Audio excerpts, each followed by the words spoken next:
20명의 저명한 의사들도 죽어가는 젊은 억만장자를 살릴 수 없었습니다. 하지만 그때 병원 밖에서 꽃을 팔던 7살 소녀가 모두가 놓친 무언가를 발견했습니다. 그리고 그녀가 발견한 것은 병실에 있던 모두를 충격에 빠뜨렸습니다. 이 놀라운 이야기에 빠져들기 전에 아래의 댓글로 어디서 시청하고 계신지 알려주세요. 여러분은 곧 알게 될 사실을 믿지 못할 겁니다. 6시간 동안 4번째로 김민준의 생체 신호가 급격히 떨어지자 모니터가 전자 경고음을 울려댔습니다. 날카로운 경보음이 중환자실의 긴장된 침묵을 꿰뚫었습니다. 35살, 인공지능을 혁신한 이 기술계의 억만장자는 이제 돈으로는 이길 수 없는 싸움을 벌이고 있었습니다. 그의 호흡은 얕고 힘들었으며 숨을 들이쉴 때마다 가진 에너지보다 더 많은 에너지를 소모하는 것처럼 보였습니다. 창백한 피부 아래 갈비뼈가 불규칙하게 움직였고 차가운 땀이 그의 이마를 덮었습니다. 김성훈 박사님, 환자분 산소 수치가 다시 위험합니다.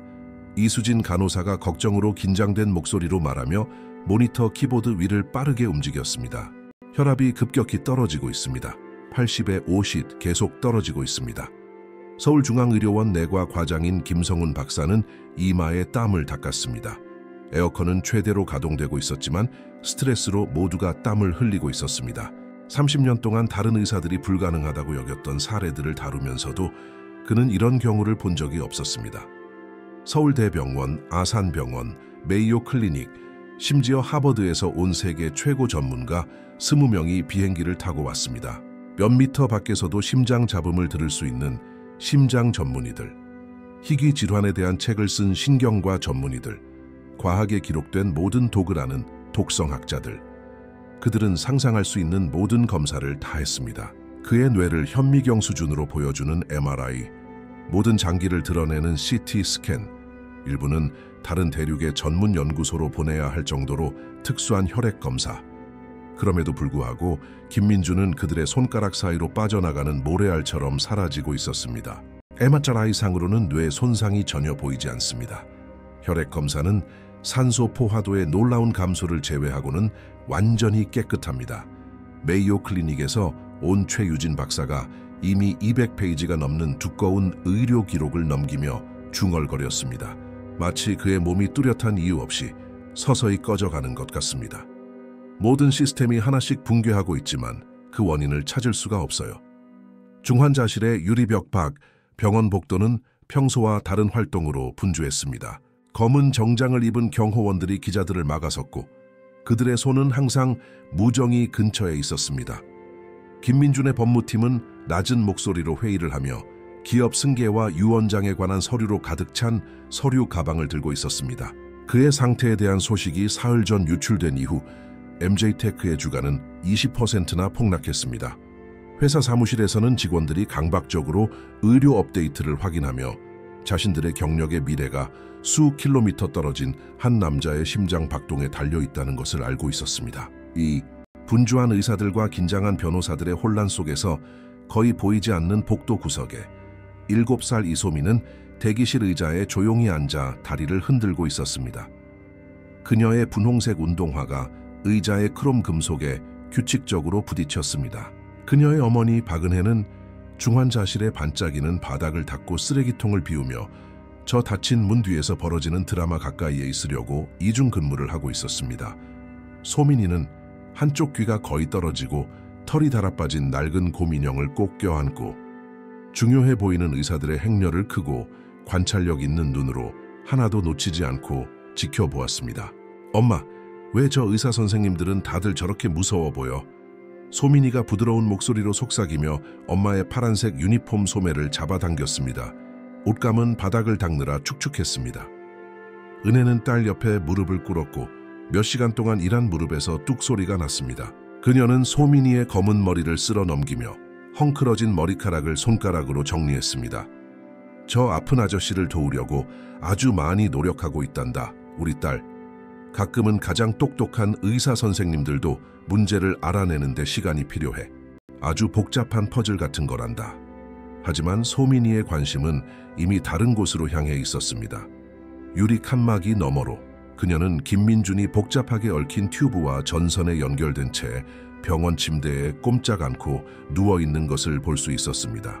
그 장면 속 무언가가 그녀의 작은 손을 떨리게 했고 마음 깊은 곳에 묻어두려 했던 기억들이 수면 위로 떠오르는 거품처럼 솟아올랐습니다. 그의 가슴이 힘들게 오르내리는 모습, 숨 쉴 때마다 전쟁을 치르는 듯한 모습, 담뱃재처럼 잿빛으로 창백한 그의 피부색, 그리고 병실 주위에 감도는 것 같은 그 이상하고 달콤한 냄새, 코끝을 찡하게 만드는 달콤한 향기. 소민이는 이 모든 것을 전해 본 적이 있었습니다. 8개월 전 그녀의 아버지가 3층 아래 자선병동에 비슷한 침대에 누워 있을 때, 그리고 지금처럼 모든 의사들은 당황하여 끝없는 검사를 하고 긴장된 회의에서 머리를 긁적이는 동안 그녀의 아버지는 녹아내리는 촛불처럼 서서히 새우러져 갔습니다. 곰 인형을 쥔 소민이의 손에 힘이 들어갔고 끔찍한 깨달음이 그녀의 어린 마음속에서 형성되기 시작했습니다. 그녀는 의사들이 아버지에 대해 알아채지 못했던 중요한 무언가를 기억해냈습니다. 필사적으로 말하려고 했지만 아무도 6살짜리 여자아이의 말에 귀 기울여 주지 않았던 무언가를.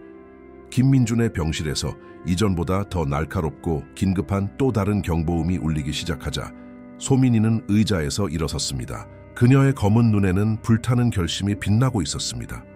그녀는 그 억만장자에게 무슨 일이 일어나고 있는지 정확히 알고 있었습니다. 그리고 이번에는 아무도 자신을 무시하게 두지 않을 작정이었습니다. 목이 쉴 때까지 소리쳐야 할지라도. 소민이는 병원의 차갑고 소독된 공기가 폐를 가득 채우는 것을 느끼며 심호흡을 하고 간호 스테이션을 향해 걸어갔습니다. 그녀의 작은 운동화가 몇 시간 전 엄마가 갓 왁스칠한 광택나는 바닥에 끽끽 소리를 냈습니다. 김혜숙 수간호사는 의료팀과 정신없이 조율하고 있을 때 소민이가 그녀의 하얀 가운을 단호하게 잡아당겼습니다. 수간호사는 너무 빨리 타이핑해서 손가락이 키보드 위에서 거의 보이지 않을 정도였습니다. 저기요 수간호사님, 소민이가 예의 바르게 말했지만 전화벨 소리와 사람들 대화 소리에 목소리가 거의 들리지 않았습니다. 민준 아저씨에 대해 아주 중요한 걸 의사 선생님께 말씀드려야 해요. 수간호사는 환자 기록을 업데이트하며 손가락을 잠시도 멈추지 않은 채 아주 잠깐 아래를 내려다 보았습니다. 얘야, 지금은 안 돼. 의사 선생님들은 저분 목숨을 구하느라 아주 바쁘단다. 엄마랑 가서 앉아서 그림이라도 좀 그리는 게 어떠니? 대기실에 크레용이랑 종이가 있단다. 하지만 전 아저씨가 뭐가 문제인지 알아요. 소민이가 더 다급한 목소리로 주장했습니다. 그녀는 간호 스테이션에 더 가까이 다가가 더 잘 보이기 위해 까치발을 섰고 높은 카운터 가장자리를 손으로 잡았습니다. 우리 아빠도 똑같았는데 의사 선생님들도 못 알아냈어요. 하지만 전 모든 걸 기억해요. 하나하나 전부요. 이소민. 엄마의 목소리가 채찍처럼 복도를 갈랐고 몇몇 사람들이 고개를 돌렸습니다. 은혜는 청소 카트가 양동이와 청소용품들로 금속성 소리를 내며 뒤뚱거리며 서둘러 다가왔습니다. 그녀의 얼굴은 16시간 연속 근무로 인한 수치심과 피로로 붉게 물들어 있었습니다. 정말 죄송합니다, 수간호사님. 어제부터 저 환자분 때문에 계속 걱정하고 있어요. 가자, 딸. 간호사님들이 누군가의 생명을 구하려고 애쓰고 있을 때 방해하면 안 되지. 하지만 엄마 방해하는 게 아니에요. 엄마가 부드럽지만 단호하게 간호 스테이션에서 소민이를 떼어놓자 소민이가 항의했습니다. 전 민준 아저씨를 구하려고 하는 거예요. 아빠가 아플 때 아무도 안 들어줬고 지금도 민준 아저씨에 대해 아무도 안 들어주고 있어요. 아빠가 돌아가신 것처럼 아저씨도 죽게 될 거예요. 마지막 단어에서 그녀의 목소리가 갈라졌고 눈에는 눈물이 고이기 시작했습니다. 그만해. 은혜가 병원의 큰 창문 근처에서 소민이와 눈높이를 맞추며 무릎을 꿇고 거칠게 속삭였습니다. 밖으로는 오후의 산들바람에 나무들이 흔들리는 서울숲이 보였습니다. 소민아, 네가 아빠를 끔찍이 그리워하는 거 알아. 우리 둘 다 그래. 아빠 없는 매일이 힘들어. 하지만 아픈 사람마다 아빠랑 같은 병에 걸렸다고 생각하면 안 돼. 이분들은 전 세계에서 온 최고의 의사 선생님들이야. 유명한 대학교에서 공부하셨어. 그분들은 자신들이 뭘 하는지 아신단다.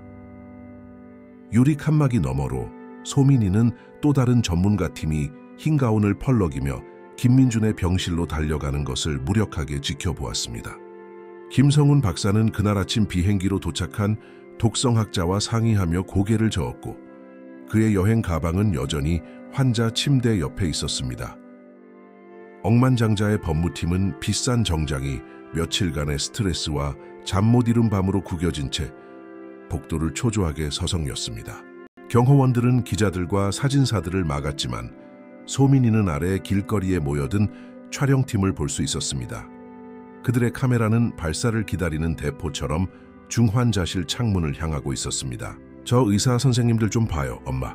소민이가 작은 손을 차가운 창유리에 대고 나지막이 말했습니다.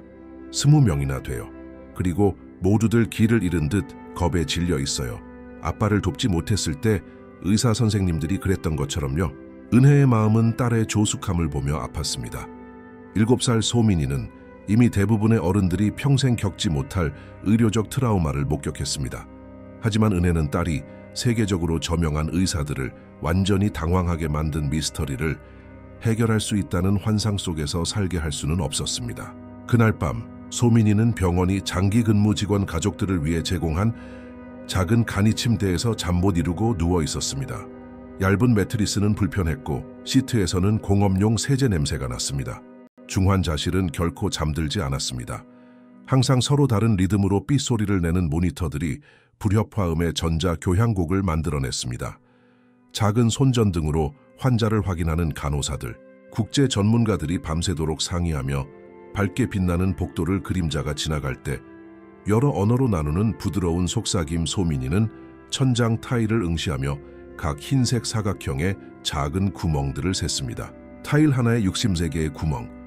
하지만 그녀의 마음은 멈출 수 없는 무서운 영화처럼 기억을 되감으며 아버지와의 마지막 몇 주를 계속해서 떠올렸습니다.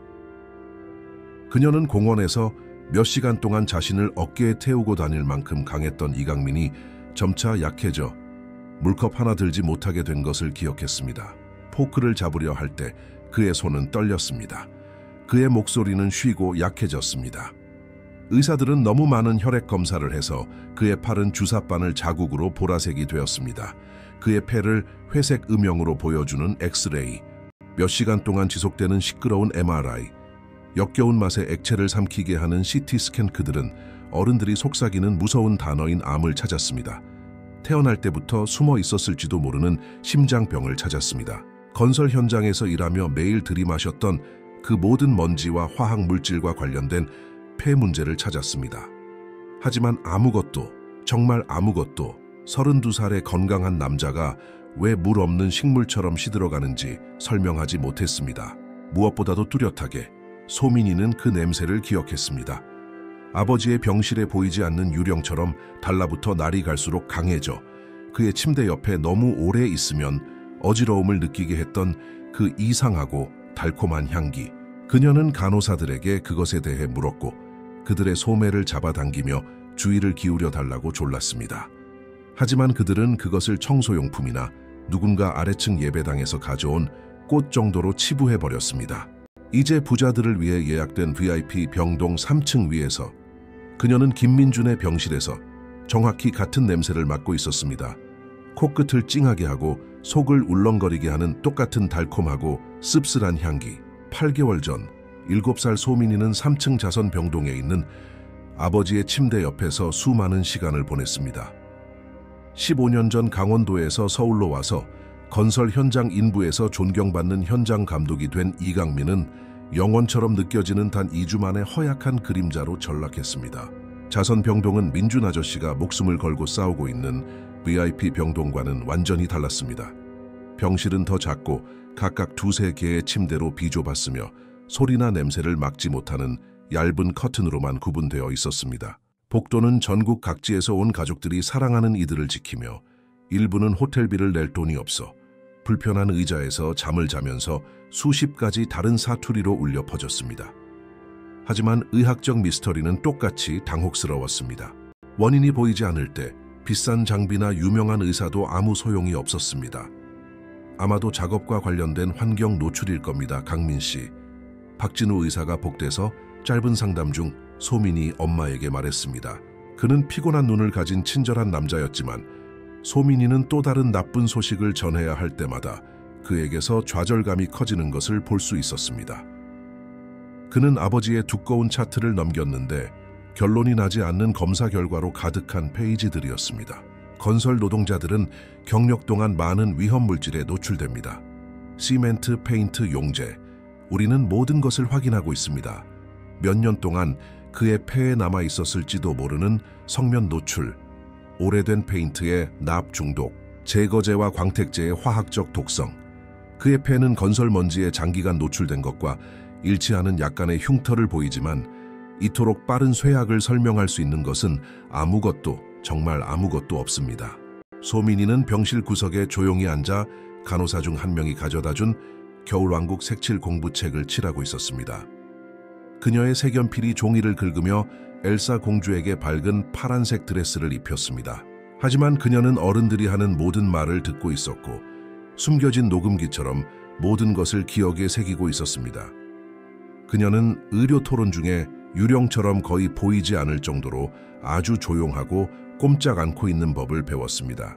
왜냐하면 그때가 어른들이 그녀가 거기에 있다는 것을 잊고 중요한 것들, 즉 아이가 주의를 기울이고 있다는 것을 알았다면 말하지 않았을 것들을 말하는 시간이었기 때문입니다. 그럼 냄새는요? 소민이가 갑자기 끼어들어 박진우 의사와 엄마가 놀라 그녀를 쳐다보게 만들었습니다. 둘 다 그녀가 거기에 있다는 것을 완전히 잊고 있었습니다. 아빠 방은 병원의 다른 모든 방과 냄새가 달라요. 할머니가 명절에 약과 만드실 때처럼 달콤한데 좀 씁쓸하기도 해요. 코가 찡해요. 박진우 의사는 참을성 있게 미소를 지으며 귀여운 강아지를 대하듯 소민이의 머리를 부드럽게 쓰다듬었습니다. 병원에는 여러 가지 냄새가 있단다.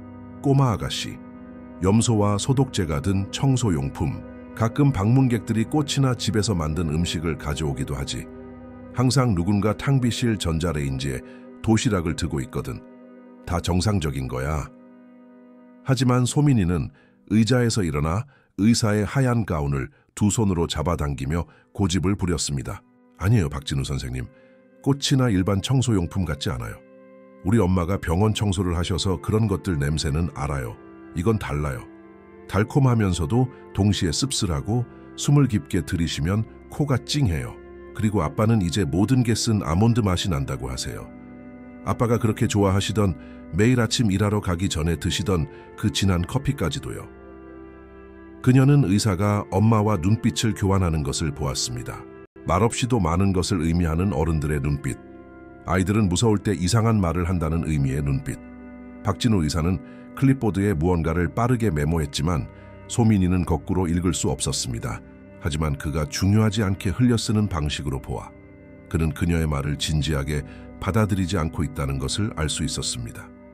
그것은 쓸모없는 정보로 가득 찬 차트의 또 다른 메모일 뿐이었습니다. 모든 걸 조사해 볼게, 약속할게. 그가 부드럽게 말하며 이미 다른 환자들을 돌보기 위해 돌아서려 했습니다. 가끔 사람들이 아주 아플 때 감각이 장난을 칠 수 있단다. 미각과 후각이 혼란스러워지는 거지. 하지만 소민이는 때때로 아이들이 갖는 깊은 확신으로 그것이 감각의 장난이 아니라는 것을 알았습니다. 매일 아침 그녀가 아버지에게 아침 식사 쟁반을 가져다 줄 때마다 미지근한 스크램블 에그와 병원 식당에 버터 바른 토스트를 그는 접시를 밀어내기 전에 겨우 몇 입밖에 먹지 못했습니다. 모든 게 맛이 이상해 우리 딸. 그가 약하게 속삭였고 그의 목소리는 이미 건전지가 다 다른 라디오처럼 사라지기 시작했습니다. 마치 내 모든 음식에 아주 쓴 약을 넣은 것 같아. 물조차도 이상한 맛이 나. 이상한 냄새와 맛에 대한 대화가 있은 지 사흘 후 이강민은 비오는 목요일 이른 새벽에 세상을 떠났습니다. 벽시계는 3시 27분을 가리켰고 모니터는 소민이가 결코 잊지 못할 그 지속적이고 끔찍한 소리를 냈습니다. 은혜와 소민이는 침대 옆 불편한 의자에서 불안하게 졸고 있었고 이상한 자세로 잠들어 목이 아팠습니다. 경보음에 깨어났을 때는 이미 너무 늦었습니다. 사망 진단서에는 사인이 원인 불명의 급성호흡 부전으로 기재되었습니다. 그들의 삶을 파괴한 것에 대한 차갑고 임상적인 문구. 그리고 사건은 종결되고 서류철에 보관되고 수많은 다른 사건들처럼 잊혔습니다. 이제 8개월 후 소민이는 어른들이 놓친 것을 수정처럼 맑게 이해했습니다. 달콤한 아몬드 냄새는 엄마가 사용하던 청소용품이 아니었습니다. 예배당의 시든 꽃도 아니었습니다. 아버지의 쓴맛에 대한 이상한 불평은 그가 정신이 혼미하거나 병으로 미각이 손상되었기 때문이 아니었습니다. 누군가 그를 며칠에 걸쳐 계산된 양을 투여하며 천천히 독살하고 있었습니다. 마치 지금 누군가가 김민준 씨를 똑같이 체계적이고 잔인한 방식으로 독살하고 있는 것처럼. 그리고 이번에는 소민이는 어른들이 자신을 무시하게 두지 않을 작정이었습니다. 목소리를 잃을 때까지 소리쳐야 할지라도. 김성훈 박사는 그날 아침 세 번째로 김민준의 최근 혈액 검사 결과를 검토하고 있었습니다. 피곤으로 충혈된 그의 눈은 모두가 놓친 무언가를 찾으려 애썼습니다. 숫자들은 그의 눈앞에서 헤엄치고 있었습니다. 그때 종소리처럼 그의 집중을 깨뜨리는 작지만 단호한 목소리가 들렸습니다. 박사님, 제발요. 민준 아저씨에 대해 정말로 말씀드려야 할 게 있어요. 그는 책상 아래를 내려다보았고 이소민이 마치 귀중한 보물처럼 마닐라 폴더를 가슴에 안고 그의 의자 옆에 서 있는 것을 보았습니다. 그녀의 검은 눈은 7살 소녀에게는 너무나 성숙하고 강렬해 보이는 결의로 가득 차 있었습니다. 그녀는 이틀 전부터 입고 있던 고양이 스웨터를 그대로 입고 있었고 소매에는 주스 얼룩이 있었습니다. 그녀의 머리는 약간 삐뚤어진 포니테일로 묶여 있었는데 이는 정교한 따은 머리를 할 시간이 없는 일하는 엄마의 바쁜 아침 일과를 말해 주었습니다. 꼬마 아가씨, 지금 아주 바쁘단다. 김성훈 박사가 손목 시계를 보며 말했습니다. 아침 7시가 조금 넘었고 그는 잠도 못 자고 18시간 연속으로 병원에 있었습니다.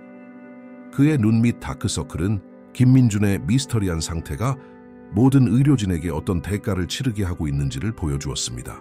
내 엄마가 널 더 잘 돌봐야겠구나. 중환자실은 아이들이 놀 곳이 아니야.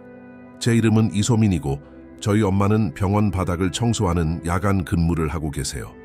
그녀는 놀라울 정도의 침착함과 정확성으로 각 단어를 분명하게 발음하며 대답했습니다.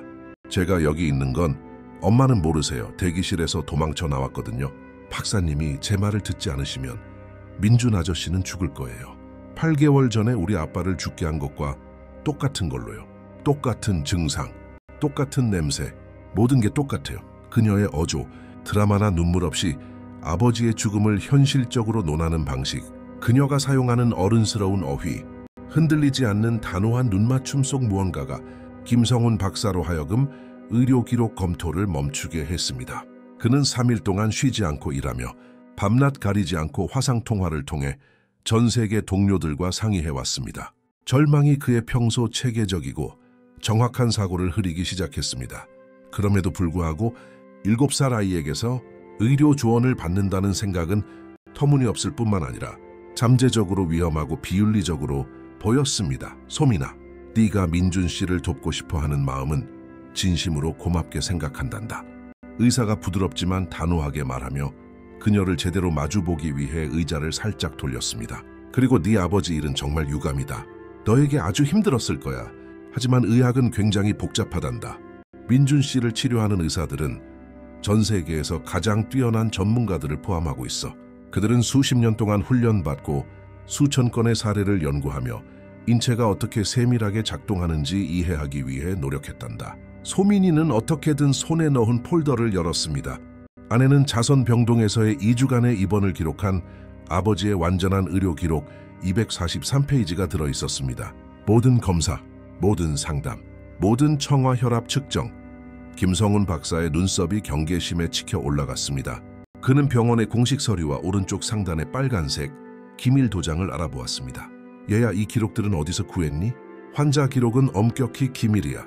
허가 없이 접근하는 사람에게는 심각한 법적 책임이 따를 수 있어. 제가 그냥 말로만 하면 아무도 안 믿어서 엄마, 서류함에서 가져와야 했어요. 소민이가 더 강하고 다급한 목소리로 말을 가로막았습니다. 우리 아빠는 아프실 때 달콤한 아몬드 냄새가 났어요. 지금 민준 아저씨 방에서 나는 냄새랑 똑같아요. 그 달콤하고 씁쓸해서 어지러운 냄새요. 그리고 두 분 다 똑같이 쌕쌕거리는 소리를 내며 숨쉬기 힘들어하기 시작했어요. 그리고 피부도 냉장고에 오래 둔 낡은 고기처럼 똑같은 잿빛이 되었어요. 그리고 의사 선생님들은 민준 아저씨에게 하는 것과 똑같은 검사를 다 했는데도 뭐가 잘못됐는지 알아내지 못했어요. 김성훈 박사는 앞으로 몸을 기울였습니다. 그의 의학적 호기심이 규약 위반에 대한 우려를 능가하기 시작했습니다. 그를 뛰어난 의사로 만든 그 직감이 어쩌면, 아주 어쩌면 이 아이가 그들 모두가 놓친 무언가를 보았을지도 모른다고 속삭이고 있었습니다. 솜이나 달콤한 아몬드라니 정확히 무슨 뜻이니? 그 냄새를 더 구체적으로 설명해 줄 수 있겠니? 다른 종류의 향수나 제품이 아니라 아몬드라는 걸 어떻게 아니? 소민이의 얼굴이 희망으로 환해졌고 눈이 반짝였습니다. 마침내 한 어른이 그녀의 관찰을 아이의 상상력으로 치부하는 대신 자세한 내용을 물어봐 주었습니다. 명절에 먹는 일반 아몬드 같지 않아요, 김성훈 박사님. 그것보다 더 달콤하지만 목에 남는 씁쓸한 뒷맛이 있어요. 그리고 날이 갈수록 더 강해져요. 아빠 방에서는 마지막엔 너무 심해서 오래 문병하면 어지럽고 머리가 아팠어요. 엄마는 제가 문병 가기 싫어서 핑계를 대는 줄 아셨어요. 그리고 민준 아저씨 방 냄새가 지금 똑같아요. 어제 복도를 지나갈 때 맡았어요. 아빠 방처럼 점점 더 강해지고 있어요. 김성훈 박사가 대답하거나 더 질문하기 전에 중환자실에서 긴급 경보음이 끔찍한 크레센도로 울리기 시작했습니다. 김민준의 상태가 다시 악화되었고 이번에는 혈중 산소 수치가 뇌에 돌이킬 수 없는 손상을 일으킬 수 있는 치명적으로 위험한 영역에 가까워지고 있었습니다. 하지만 김성훈 박사가 의자를 거의 넘어뜨리며 응급 상황으로 달려가기 위해 급히 일어설 때 소민이의 정확한 묘사가 종소리처럼 그의 마음속에 울려 퍼졌습니다. 달콤하면서도 씁쓸한 아몬드, 점차 강해지는 냄새, 점진적으로 악화되는 설명할 수 없는 호흡 곤란. 저 어딘가 수천 개의 강의와 강연이 저장된 그의 기억 깊숙한 곳에서 의대 시절의 반쯤 잊힌 독성학 강의가 떠오르기 시작했습니다. 외국 억양을 가진 늙은 교수가 역사적인 독극물에 대해 이야기하던 모습. 쓴 아몬드 냄새는 병적 진단 징후, 즉 일반적인 혈액 검사에서는 찾지 않기 때문에 표준 검사에서 탐지하기 악명 높게 어려운 특정 유형의 중독의 고전적인 단서였습니다. 시안 화물 하르세자 김성훈 박사는 억만장자의 심박수가 위험한 분당 140회로 치솟는 바로 그 순간 김민준의 병실로 뛰어 들어갔습니다.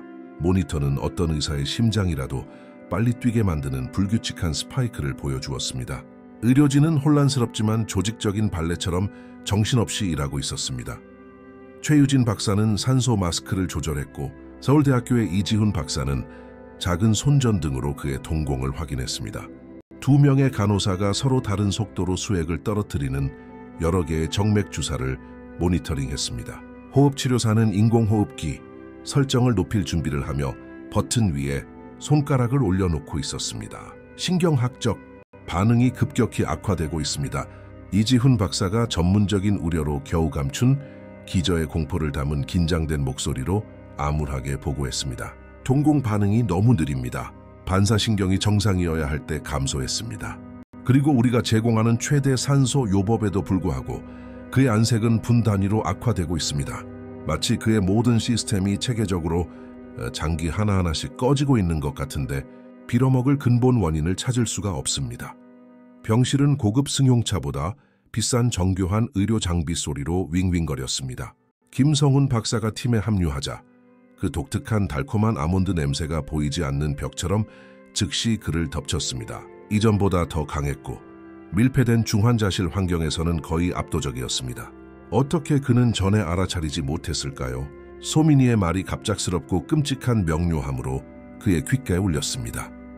그리고 의대 시절의 그 기억은 끔찍하고 완벽한 정확성으로 구체화되었고 강의의 모든 세부 사항이 마치 어제 일처럼 돌아왔습니다. 모두 잠시 환자에게서 떨어져 주십시오.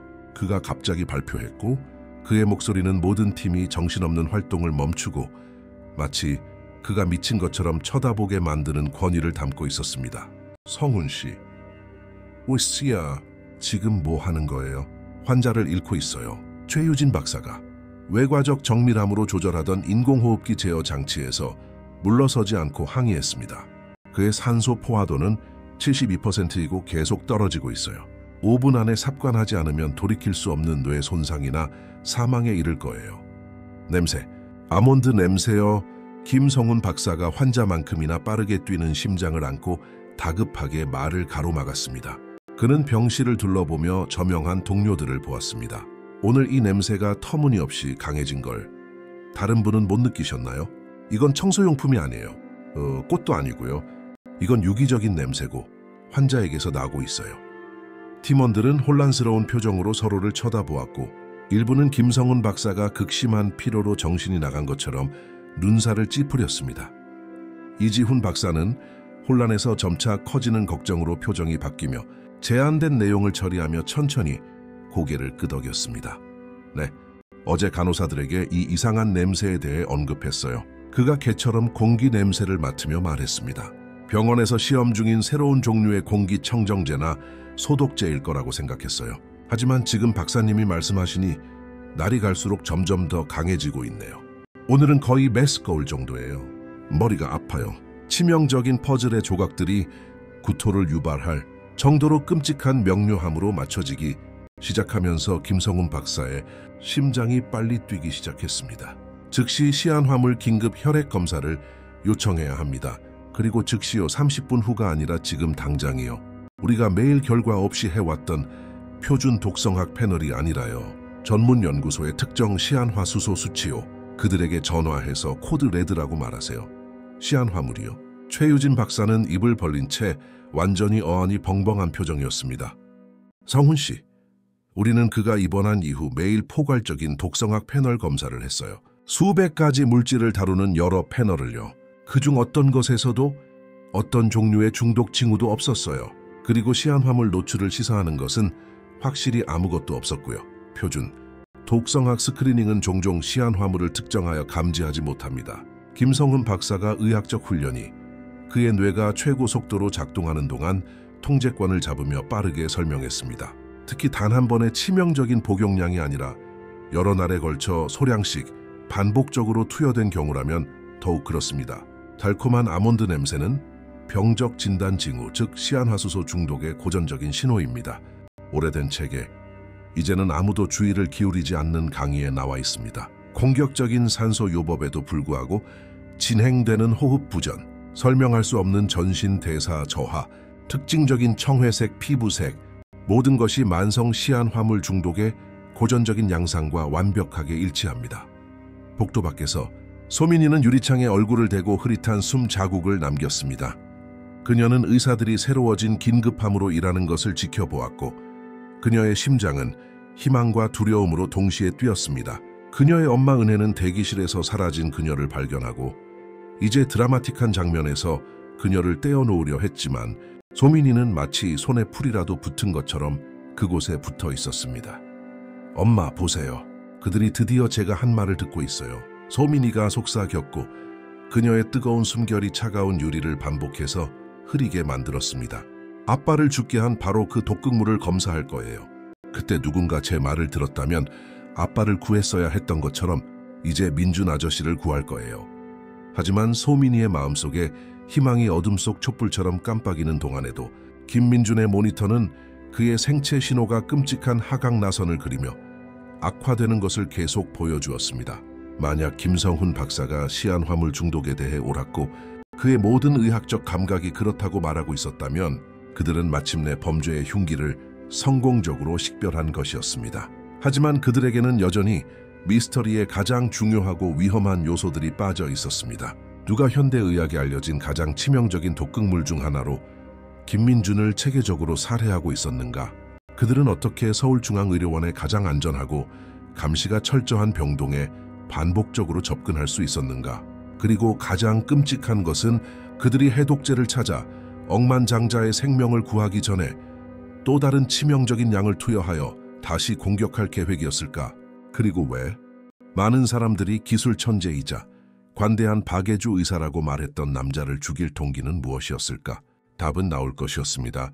하지만 아무도 예상하지 못한 방식으로 시안화물 긴급 혈액 검사 결과는 47분이라는 고통스러운 시간 후에 도착했고 매 순간이 1시간처럼 느껴졌습니다. 그리고 김성훈 박사의 최악의 의학적 두려움은 그의 속을 뒤집어 놓을 정도로 명백하고 부인할 수 없는 숫자로 확인되었습니다. 김민준의 혈액은 위험할 정도로 높은 수준의 시안화수소를 보였습니다. 그를 끔찍한 경련 속에서 즉시 죽였을 단 한 번의 대량 투여가 아니라 가장 뛰어난 의사들조차 혼란스럽게 할 미스터리한 진행성, 질환의 완벽한 환상을 만들기 위해 여러 날에 걸쳐 체계적이고 신중하게 계산된 독살이었습니다. 이것은 계획적인 살인 미수입니다. 김성훈 박사가 피로와 깊은 충격으로 약간 떨리는 손으로 실험실 결과를 들고 그의 사무실에 모인 의료진에게 암울하게 발표했습니다. 누군가 의도적으로 계산된 양의 시한 화물을 아마도 그의 음식이나 약물을 통해 투여해왔습니다. 우리 모두를 완전히 길을 잃게 만들 자연적인 쇠퇴를 모방하기 위해 과학적인 정밀함으로 투여 시점을 맞췄습니다. 이것은 의학으로 위장한 정교한 살인입니다. 최유진 박사는 마치 숫자가 바뀔 것처럼 검사 결과를 읽고 또 읽으며 완전한 불신 속에서 응시했습니다. 하지만 이게 어떻게 가능하죠? 그는 3일 내내 지속적인 의료 감독에 있었어요. 모든 약물은 엄격한 프로토콜에 따라 최소 2명의 다른 간호사에 의해 추적되고 확인됩니다. 모든 식사는 병원 주방에서 직접 밀봉되어 나오고 이곳에서 수년간 일해온 신뢰할 수 있는 직원들에 의해 배달됩니다. 모든 방문객은 안내 데스크에 등록되었고 보안팀에 의해 감시되었습니다. 우리는 到处都有摄像头. 그 의미는 절대적으로 끔찍했습니다. 서울중앙의료원의 가장 안전한 병동에 친밀하고 반복적인 접근 권한을 가진 누군가가 완벽한 살인을 저지르려 하고 있었습니다. 탐지하기 가장 어려운 독극물 중 하나를 사용하면서 그리고 국내외 최고의 의료진들에게 둘러싸여 있는 동안 살인자는 그들 모두의 코앞에서 유령처럼 보이지 않게 활동하고 있었습니다. 의료진이 즉시 시한화물 중독에 대한 응급치료 프로토콜을 시작하고 정맥주사 해독제와 최대 농도의 순수산소를 투여하는 동안 소민이는 뜨거운 눈물이 얼굴을 타고 흘러 뺨에 젖은 기를 남기며 복도에 앉아 있었습니다. 그녀의 손과 숨결로 얼룩진 유리, 칸막이 너머로 그녀는 치명적인 위험에 처해 있음을 자신이 식별하는 데 도움을 준 생명을 구하기 위해 일하는 의사와 간호사들의 통제된 혼란을 지켜보았습니다. 하지만 승리는 입안에서 씁쓸하게 느껴졌습니다. 우리 아빠는 살 수 있었어. 그녀가 자신에게 속삭였고 작은 손은 손톱이 손바닥을 파고들 정도로 꽉 쥔 주먹이었습니다. 그때 그들이 내 말을 들었다면, 내가 아몬드 냄새와 쓴맛에 대해 말했을 때 이 독극물을 검사했다면 아빠는 아직 여기 계셨을 거야. 여전히 나를 학교에 데려다 주셨을 거야. 여전히 일요일 아침에 팬케이크를 만들어 주셨을 거야. 은혜는 딸 옆에 무릎을 꿇고 자신이 짊어질 죄책감이 아님에도 불구하고 짓누르는 무게를 느꼈습니다. 그녀는 마침내 소민이가 아무도 믿어주지 않는 채로 8개월 동안 혼자서 짊어지고 온 엄청난 고통과 지식의 무게를 이해하기 시작했습니다. 내가 아빠 증상에 대해 그들에게 말하려고 했었지. 그렇지. 은혜가 소민이를 팔에 안고 속삭였습니다. 달콤한 아몬드 냄새, 음식에서 나던 이상하고 쓴맛, 너는 무언가 아주 잘못되었다는 걸 알았구나. 소민이는 고개를 끄덕였고 작은 몸은 억눌린 감정과 너무 과잉, 상상력을 가진 슬픔에 잠긴 아이로만 보는 어른들에게 들리도록 싸우느라 완전히 지쳐 떨고 있었습니다. 의사 선생님들은 제가 너무 어려서 복잡한 의료 문제를 이해하지 못하는 그냥 어린애라고 했어요. 아이들은 무섭거나 슬플 때 이야기를 지어내기도 한다고, 그게 상실에 대처하는 방법이라고 했어요. 하지만 저는 알았어요. 엄마. 제 영혼 깊은 곳에서 무언가가 고의로 아빠를 해치고 있다는 걸 알았어요. 그리고 정말 아무도 저를 믿게 할 수 없었어요. 김성훈 박사는 20분 후 중환자실에서 나왔고 수술용 마스크를 벗자 3일 동안 제대로 잠을 자지 못한 얼굴이 드러났습니다. 그는 어른이 아이에게 좀처럼 보이지 않는 깊은 존경심과 조심스러운 의학적 낙관론이 뒤섞인 표정으로 소민이에게 곧장 걸어갔습니다. 3일간의 끊임없는 의료 위기 속에서 처음으로 그의 피곤하고 충혈된 눈에 진정한 희망이 빛나고 있었습니다. 소민아. 그가 인공 조명으로 밝혀진 병원 복도에서 그녀와 눈높이를 맞추며 무릎을 꿇고 나지막이 말했습니다. 네가 오늘 김민준 씨의 목숨을 구했어. 만약 네가 아몬드 냄새와 네 아버지 사건과의 연관성에 대해 우리에게 끈질기게 말하지 않았다면, 그렇게 용감하고 끈질기지 않았다면 민준 씨는 몇 시간 안에 죽었을 거야. 그의 혈중 시한 화물 수치는 돌이킬 수 없는 심정지를 유발했을 치명적인 농도에 빠르게 접근하고 있었어. 소민이는 7살의 삶에는 너무 많은 지혜와 고통을 담은 눈으로 그를 쳐다보았습니다. 이제 아저씨는 괜찮아질까요? 해독제가 효과가 있어서 완전히 낫게 해줄까요? 그는 시한화물 특효 해독제 치료에 아주 잘 반응하고 있어. 김성훈 박사가 그녀의 어깨에 부드러운 손을 얹으며 안심시켰습니다. 그의 생체 신호는 이미 분 단위로 안정되고 개선되기 시작했어. 산소 포화도도 올라가고 있고.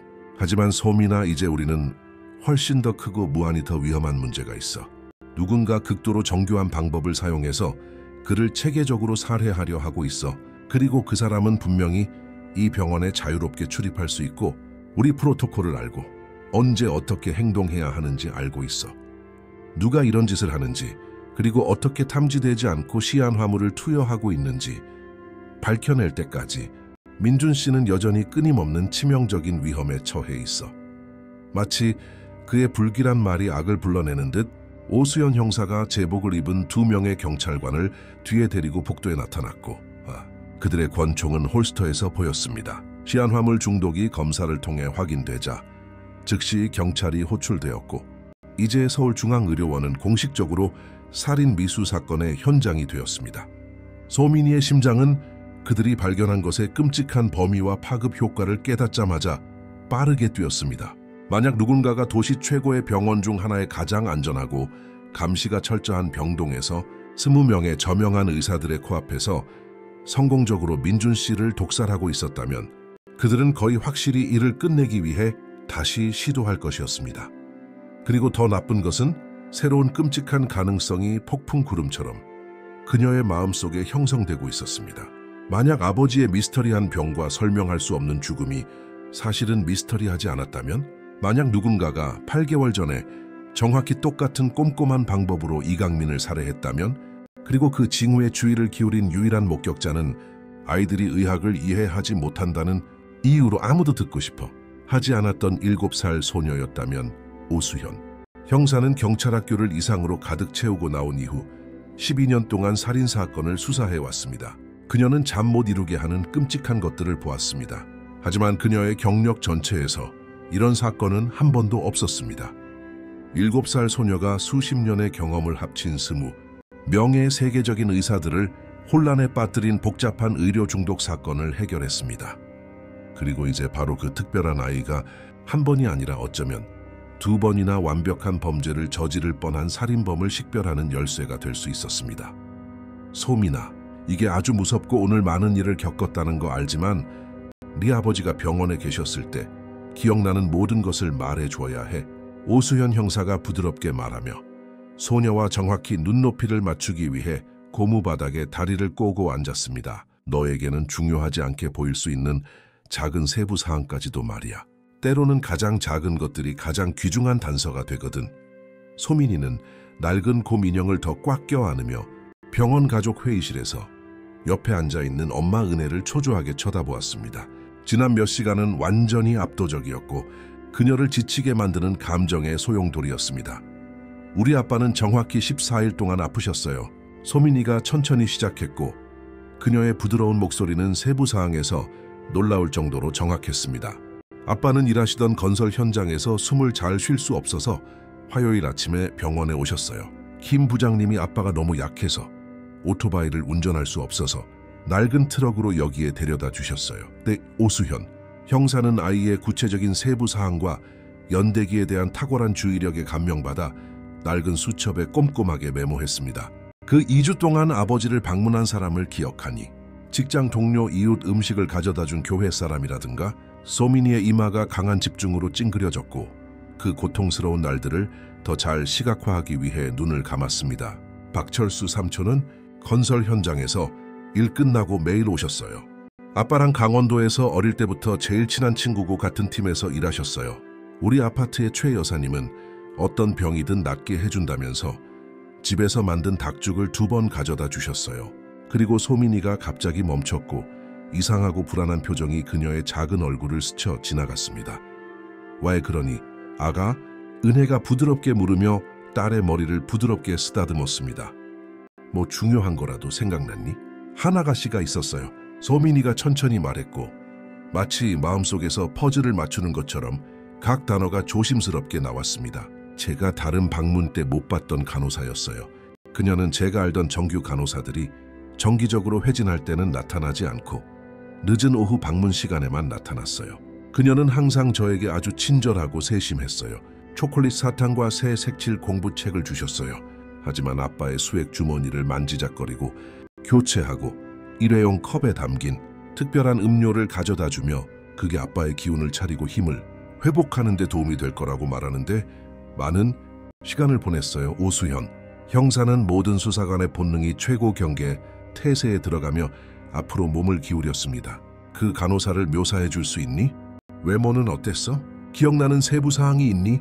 그녀는 긴 금발머리를 항상 꽉 조인 포니테일로 묶었어요. 소민이가 세부 사항을 더 잘 기억하기 위해 눈을 감으며 말했습니다. 그리고 아주 눈에 띄는 빨간색 태 안경을 썼어요.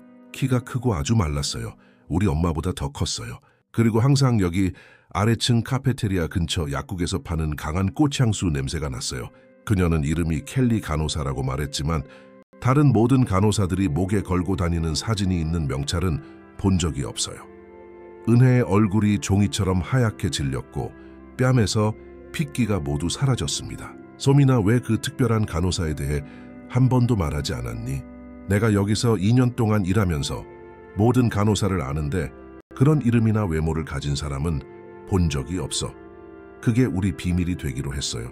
소민이가 무슨 일이 일어나고 있는지 완전히 이해하지 못하는 순진함으로 대답했습니다. 그녀는 그게 우리의 특별한 비밀이라고 했어요. 어떤 환자들은 다른 간호사들이 할 줄 모르는 특별한 추가 치료, 즉 대체 요법이 필요하다고 했어요. 그리고 그녀의 방문에 대해 말하면 다른 간호사들이 똑같은 특별 치료를 할 줄 모른다고 기분 나빠하고 질투할 수 있으니 말하지 말라고 했어요. 오수연 형사는 등골이 오싹해지는 것을 느꼈습니다. 전형적인 패턴이었습니다. 적절한 신분증이 없는 미스터리한 간호사, 아무도 모르는 무단 치료를 시행, 순진한 아이에게 자신을 보호할 비밀을 지키도록 설득. 이것은 자연사처럼 보일 살인을 위한 완벽한 은폐를 만들기 위해 고안된 교과서적인 전형적인 포식자 행동이었습니다. 소민아, 이건 우리 수사에 아주 중요해. 형사가 소녀를 놀라게 하지 않으려고 억제된 긴급함으로 말했습니다. 최근 며칠 동안 민준 아저씨가 여기 중환자실에서 아팠을 때 그 빨간 안경 쓴 여자를 병원 어디선가 본 적이 있니? 소민이의 눈이 커졌고 끔찍한 깨달음이 지평선에 떠오르는 태양처럼 솟아오르기 시작했습니다. 어제 오후 제가 간호스테이션에서 김혜숙 수간호사님께 방의 아몬드 냄새에 대해 말하려고 했을 때 민준 아저씨 병실 근처 복도를 빠르게 지나가는 그녀를 봤어요. 그녀는 다른 옷을 입고 있었어요. 하얀 간호사복이 아니라 방문객처럼 평상복을 입었지만 하지만 똑같은 커다란 빨간 안경과 꽉 조인 금발 포니테일이었어요. 틀림없이 그녀였어요. 회의실은 형사의 펜이 수첩에 페이지를 채우며 맹렬하게 긁는 소리를 제외하고는 무거운 침묵에 잠겼습니다. 그들은 이제 동일 인물에 의해 저질러진 명백한 이중살인 미수 사건에서 첫 번째 실질적이고 구체적인 단서를 확보했습니다.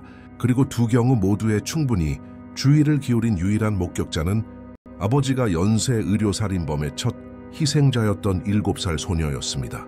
만약 이 빨간 안경을 쓴 미스터리한 여성이 8개월 전에 이강민을 성공적으로 살해했고 거의 김민준을 같은 방식으로 죽일 뻔했다면 끔찍한 질문이 유독한 연기처럼 공중에 떠돌았습니다. 서울중앙의료원에서 발생한 다른 얼마나 많은 미스터리하고 설명할 수 없는 죽음이 사실은 이 유령 살인범이 대놓고 숨어 저지른 신중하게 조작된 살인이었을까? 2시간이라는 시간이 정신없이 지나가는 동안 오수연 형사는 최고의 전문가들로 구성된 완전한 수사팀을 동원했습니다. 병원 보안실은 컴퓨터와 지도로 가득 찬 임시 지휘 본부로 변했습니다. 형사들은 수개월 분량의 거친 감시 영상, 상세한 직원 기록, 수천 개의 이름이 적힌 방문객 로그를 검토했습니다. 소민이는 경찰 전문 스케치 아티스트와 함께 끈기 있게 앉아 아마도 진짜 이름이 켈리도 아닐 미스터리한 켈리 간호사에 대해 기억할 수 있는 모든 사소한 세부 사항을 끈기 있게 설명했습니다. 그녀는 왼손에 작은 흉터가 있었어요. 바로 여기에. 소민이가 예의 바르게 말하며 자신의 작은 손의 엄지와 검지 사이를 가리켰습니다. 오래전에 날카로운 것에 베인 것 같았어요. 그리고 저를 보고 웃을 때 앞니 중 하나가 약간 삐뚤어져 안으로 기울어져 있었어요. 그리고 항상 별 모양의 빛나는 은색 버클이 달린 큰 검은색 가죽 가방을 들고 다녔어요. 김성훈 박사는 오수현 형사에게 김민준이 입원한 지난 4일 동안 그의 병실에 출입이 허가된 모든 사람의 완전하고 철저한 목록을 제공했습니다. 모든 교대 근무의 간호사, 전문의사, 청소 및 유지 보수 직원, 순찰하는 경호원, 심지어 잡지를 나눠주고 꽃을 가져다주는 자원봉사자들까지. 여기 논리적으로 전혀 말이 안 되는 부분이 있습니다. 오수연 형사가 사건을 직접 감독하기 위해 도착한 박상철 팀장에게 설명했습니다. 그는 이미 전국 뉴스에 나오고 있는 이목이 집중된 사건을 맡고 있었습니다. 우리는 기록에 따라 김민준의 병실에 들어간 모든 공식 병원 직원을 확인했습니다. 하지만 보안 영상에는 3일 동안 최소 6차례에 걸쳐 수술복을 완전히 입은 누군가가 교대 시간에 그의 병실에 들어가는 모습이 담겨 있습니다. 복도 카메라에는 찍히지만 근무 중인 간호사들이 다른 환자의 응급 상황으로 너무 바빠서 알아차리지 못하는 바로 그 순간에요. 박상철 팀장은 컴퓨터 대형 화면의 흐릿한 흑백 감시, 영상을 프레임 단위로 넘기며 연구했습니다. 미스터리한 인물은 항상 얼굴의 절반을 가리는 수술용 마스크와 머리카락 전체를 덮는 모자를 쓰고 있습니다. 얼굴 각도가 명확하게 찍히지 않도록 전략적으로 머리를 숙이고 있습니다. 카메라에 의한 신원 확인을 피하기 위해 특별히 계산된 전문적인 행동입니다. 하지만 이걸 자세히 보세요. 그가 특정 이미지를 가리키며 확대했습니다. 신체 높이와 체격은 소녀가 우리에게 준 상세한 묘사와 쉽게 일치할 수 있습니다. 그리고 저기 그녀가 고개를 돌리는 이 특정 프레임을 보세요. 안경테가 보이나요? 빨간색일 수도 있습니다. 한편 은혜는 소민이가 묘사한 미스터리한 간호사에 대해 골똘히 생각하고 있었습니다. 난파 후 떠다니는 자네처럼 불안하고 단편적인 기억들이 떠오르고 있었습니다. 오수현 형사님, 그녀가 경찰과 기술자들로 붐비는 보안실 반대편에서 불렀습니다. 남편의 의료비 청구서에 대해 이상한 점이 있는데 전혀 이해가 가지 않는 부분을 말씀드려야겠어요. 그게 뭔데요? 형사가 완전한 주의를 기울이며 돌아섰습니다. 남편이 죽은 후 병원 청구부서에서 그가 받지 않은 것으로 기억하는 값비싼 약과 전문 치료에 대한 터무니없는 청구서를 계속 보냈어요. 은혜가 집에서 가져온 낡은 의료비 청구서 폴더를 꺼내며 설명했습니다. 수입된 실험적인 정맥 영양제, 한 번 투여에 수십만 원 하는 신약, 평가를 위해 그를 방문했다는 전문가들과의 상담. 하지만 저는 일하지 않을 때 거의 매일 거기에 있었는데 대부분의 치료가 실제로 이루어지는 것을 본 적이 없어요. 오수현 형사는 심장이 더 빨리 뛰게 만드는 커져가는 흥분 속에서 상세한 청구 기록을 검토했습니다. 여기에 문서 증거가 있었습니다. 누군가 이강민의 병실에 장기간 반복적으로 접근하는 것을 정당화하기 위해 가짜이고 조작된 치료를 체계적으로 기록해왔습니다. 합법적이고 필요한 의료 행위로 교묘하게 위장된 여러 번의 독살 시도를 위한 완벽한 은폐. 이 살인범은 극도로 정교하고 지능적입니다. 오수연 형사가 범죄의 복잡성에 대한 마지못한 존경심을 느끼며 큰 소리로 깨달았습니다. 그녀는 충동적이거나 아마추어적인 범죄자가 아닙니다. 더 많은 자원이 동원되면서 수사가 강화되자 분석 중인 과거 병원 기록에서 불안하고 불길한 패턴이 나타나기 시작했습니다. 지난 2년 동안 서울중앙의료원은 통계적으로 이례적이고 의심스러운 수에 완전히 설명할 수 없는 사망을 경험했습니다. 모두 비교적 간단한 일상적인 시술에서 완벽하게 회복했어야 할 환자들 사이에서 발생했습니다. 모두 인력이 감소하고 감독이 덜한 야간이나 주말 근무 중에 발생했습니다. 모두 자선병동에서 치료받는 저소득층 가족의 환자들이었고 이들은 비싼 2차 소견을 요구하거나 권위에 대한 존경심 때문에 의료, 절차의 의문을 제기할 가능성이 적은 사람들이었습니다. 그리고 데이터를 교차 분석했을 때 모두 교대 시간에 수술복을 입은 신원 미상의 인물이 방문한 것으로 오래된 보안 영상에 나타난 병실에서 발생했습니다. 같은 키, 같은 체격, 같은 은밀한 행동 패턴. 소민이는 단지 두 건의 시한화물 중독 미수 사건의 핵심 증인일 뿐만 아니라 서울중앙의료원에서 최소 2년 동안 완전히 탐지되지 않고 활동해 온 연쇄 살인범을 식별하는 데 도움을 줄 수 있는 유일한 사람일 수도 있었습니다. 아무도 제대로 조사하지 않는 가난하고 취약한 환자들을 죽이면서 김성훈 박사는 피곤한 얼굴에 심각한 우려를 드러내며 오수연 형사에게 다가갔습니다. 우리는 심각하고 즉각적인 문제가 있습니다. 김민준의 상태는 해독제로 마침내 안정되었지만 그를 죽이려 했던 사람은 우리가 특정 독극물을 식별했다는 것을 모릅니다. 만약 그 사람이 그가 계획대로 여전히 미스터리한 원인으로 죽어가고 있다고 생각한다면 일을 끝내고 마지막 치명적인 양을 투여하기 위해 돌아오려고 할 수 있습니다. 바로 그걸 기대하고 있습니다. 오수연 형사가 위험한 계획이 마음속에 형성되며 암울하게 대답했습니다. 우리는 덫을 놓고 그 살인범을 그림자 밖으로 유인할 겁니다. 계획은 더 이상의 사망으로 명성에 흠집이 나기를 원치 않는 병원, 행정부의 전적인 협조에 신중하게 조율되었습니다. 언론에 대한 공식 발표는 계속해서 김민준의 상태를 위독하고 미스터리하며 설명할 수 없다고 묘사하여 살인범이 듣고 싶어하는 이야기를 부채질했습니다. 사적으로는 경험 많은 사복 형사팀이 24시간 내내 쉬지 않고 그의 병실을 감시하며 포식자처럼 끈기 있게 기다릴 것이었습니다. 덫은 살인범이 선호하는 것으로 보이는 야간 근무 시간에 맞춰 특별히 설치되었습니다. 걱정하는 가족으로 위장한 경찰관들이 대기 구역에서 낡은 잡지를 읽으며 방문객 행세를 했습니다. 진짜 유니폼을 입은 유지 보수 직원으로 분장한 다른 경찰관들은 진짜 도구를 가지고 VIP 병동 전체에 전략적으로 배치되었습니다. 밤 19시 43분 병원 보안, 카메라에 파란색 수술복과 흰색 마스크를 착용한 인물이 지하 주차장 근처 직원 출입구로 들어오는 모습이 포착되었습니다.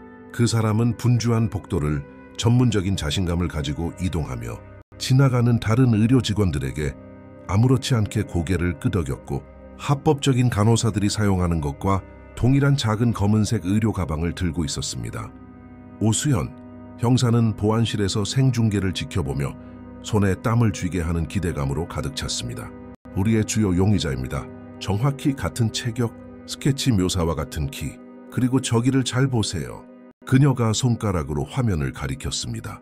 수술용 마스크 아래에서도 선명하게 보이는 빨간색 안경테 그 인물은 시끄러운 교대 근무가 이루어지는 바로 그 순간 완벽한 타이밍에 김민준의 병실로 다가갔습니다. 보고서로 정신없는 정규 간호팀의 주의를 분산시켜 최대한의 기회와 최소한의 관찰을 제공할 계산된 순간이었습니다. 하지만 이번에는 보호받지 못하는 무의식적인 희생자를 만나는 대신 병실에는 24시간 무장 경찰의 보호 아래 완전히 의식이 있고 경계하는 환자가 있었습니다. 용의자가 김민준의 병실 문손잡이에 손을 뻗었을 때 오수연 형사는 복도를 따라 배치된 팀에게 무전으로 신호를 보냈습니다. 경찰이다. 멈춰. 손을 내가 볼 수 있는 곳에 둬. 지금 당장. 하지만 순순히 항복하는 대신 그 인물은 즉시 돌아서서 가장 가까운 비상계단을 향해 놀라운 속도로 달려갔습니다. 도주 중에 가운 안에서 무언가가 떨어졌고 오수연 형사의 피를 얼어붙게 만드는 세부 사항이 드러났습니다. 그 사람은 약이 든 검은색 의료 가방만 들고 있는 것이 아니었습니다. 그의 허리에는 접착 테이프로 임시로 고정된 색색의 전선이 달린 작은 장치가 있었는데 그것은 의심스럽고 끔찍하게도 사제 폭발물처럼 보였습니다. 만약 계획대로 독극물로 조용히 김민준을 죽이는 임무를 완수할 수 없다면 그들은 훨씬 더 폭력적인 방법으로 자신들을 식별할 수 있는 모든 증인을 제거할 준비가 되어 있는 것 같았습니다. 비록 그것이 수십 명의 무고한 환자가 있는 서울중앙의료원의 한 병동 전체를 폭파하고 파괴하는 것을 의미하더라도 자병원, 비상계단을 통한 추격은 시간상으로는 단 3분밖에 걸리지 않았지만 오수연 형사에게는 영원한 시간처럼 느껴졌습니다. 그녀는 7층의 가파른 회색 콘크리트 계단을 필사적으로 도망치는 용의자를 쫓았고 패는 타는 듯했고 다리는 그 노력에 항의했습니다. 살인범은 놀라울 정도로 빠르고 운동신경이 좋았으며 병원의 건축 설계도를 세세하게 잘 알고 있었습니다. 하지만 독극물 병으로 가득 찬 의료 가방과 허리에 묶인 폭발, 장치의 무게가 그녀의 탈출을 지연시켜 형사가 가까이 따라붙을 수 있게 했습니다. 지금 멈춰. 갈 곳은 없어. 오수연 형사가 숨을 헐떡이며 외쳤고 그녀의 목소리는 차가운 콘크리트 벽에 울려 퍼졌습니다. 지원 경찰들이 건물의 모든 가능한 출구를 체계적으로 봉쇄하고 있었습니다. 병원 전체가 수십 명의 경찰에 의해 포위되었어. 모든 문에 경찰관이 있어. 너는 빠져나갈 길이 없어. 8개월 전 이강민이 사망했던 자선 병동이 있던 바로 그 3층 계단참에서 용의자는 마침내 달리기를 멈췄습니다. 신중하고 느린 움직임으로 그녀는 장갑 낀 손을 뻗어 얼굴을 가리고 있던 수술용 마스크와 파란색 모자를 조심스럽게 벗었습니다. 드러난 모습에 오수연 형사는 완전한 충격으로 숨을 헐떡였습니다. 그곳에는 소민이가 몇 달 전 완벽한 기억의 정확성으로 묘사했던 얼굴이 있었습니다. 서울중앙의료원에서 6년 동안 완벽한 이력으로 일하며 동료들로부터 상과 칭찬을 받은 존경받는 마취과 의사인 강지현 박사였습니다. 강 박사님. 오수연 형사는 그 폭로를 처리하려고 했으며 완전히 충격에 빠져 응시했습니다. 그녀는 초기 수사 중에 강지현 박사를 2번 인터뷰했고 그녀는 매우 협조적이고 전문적이며 예의 바른 태도를 보였습니다. 심지어 김민준의 미스터리한 병에 대한 복잡한 의학적 이론을 제안하는데 도움이 되기까지 했습니다. 당신은 그를 구함으로써 무슨 짓을 했는지 전혀 이해하지 못해 강지현 박사가 마치 날씨에 대해 이야기하듯 이상하게 차분한 목소리로 침착하게 말했습니다. 그녀의 오른손은 허리에 있는 장치에 부착된 빨간색 기폭 장치 근처에서 위험하게 맴돌았습니다. 김민준은 자선 활동을 하는 무고한 억만장자가 아니야. 그는 내 동생 민호의 죽음에 직접적인 책임이 있어. 그는 자신의 더러운 이익을 보호하기 위해 훌륭하고 뛰어난 한 남자의 인생을 파괴했어. 무슨 말씀이세요, 강 박사님? 형사는 연결을 시도하며 손을 보이게 유지했습니다. 3년 전 MJ테크는 전국의 병원에 판매될 혁신적인 의료진단용 인공지능 시스템을 개발했습니다. 강지현 박사가 빨간 안경 뒤에 눈에 눈물이 고이기 시작하며 시작했습니다. 제 동생 민호는 그 프로젝트의 핵심 프로그래머 중 한 명이었고 컴퓨터 천재였어요. 그는 시스템의 코드에 심각한 치명적인 결함이 내장되어 있다는 것을 발견했어요. 알고리즘은 가난한 환자들의 긴급하고 중요한 상태를 오진하면서 더 많은 돈을 지불할 수 있는 부유한 환자들에게 즉각적인 치료를 우선적으로 배정했어요.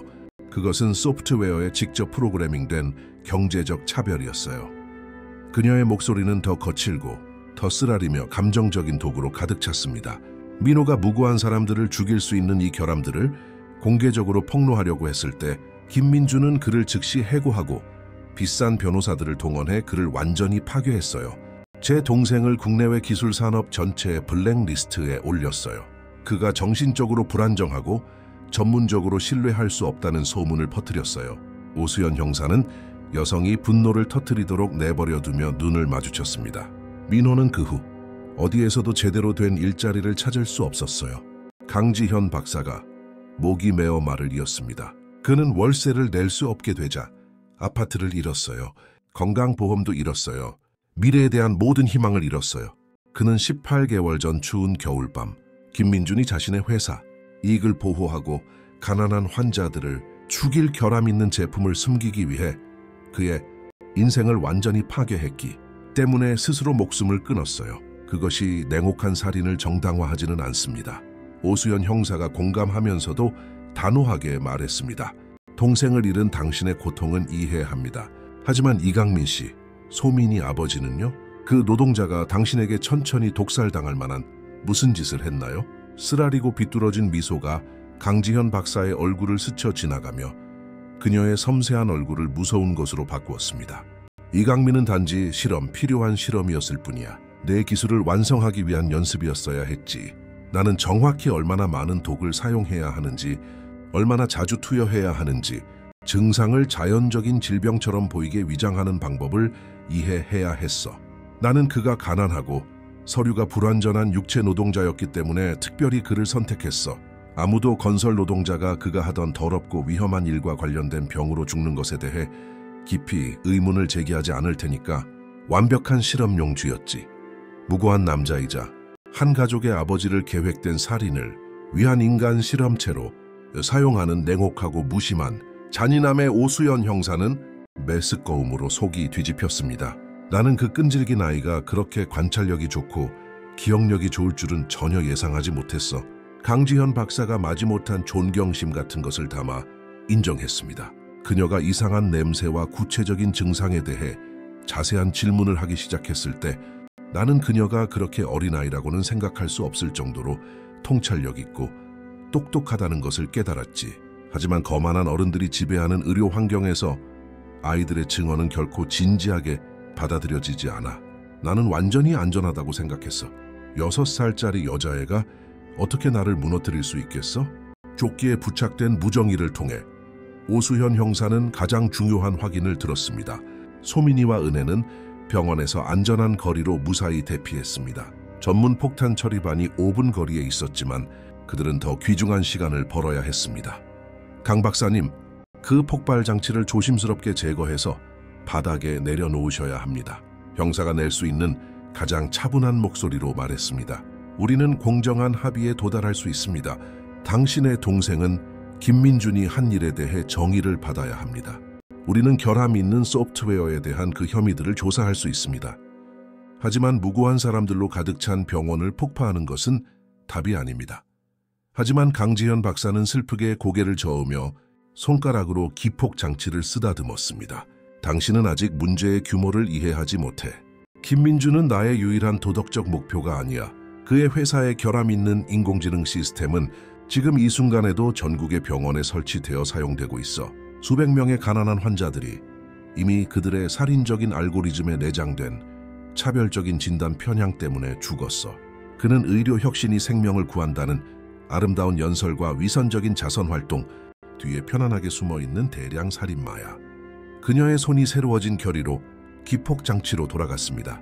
때로는 진정한 정의가 세상을 깨우기 위해 무고한 사람들의 희생을 요구하기도 해.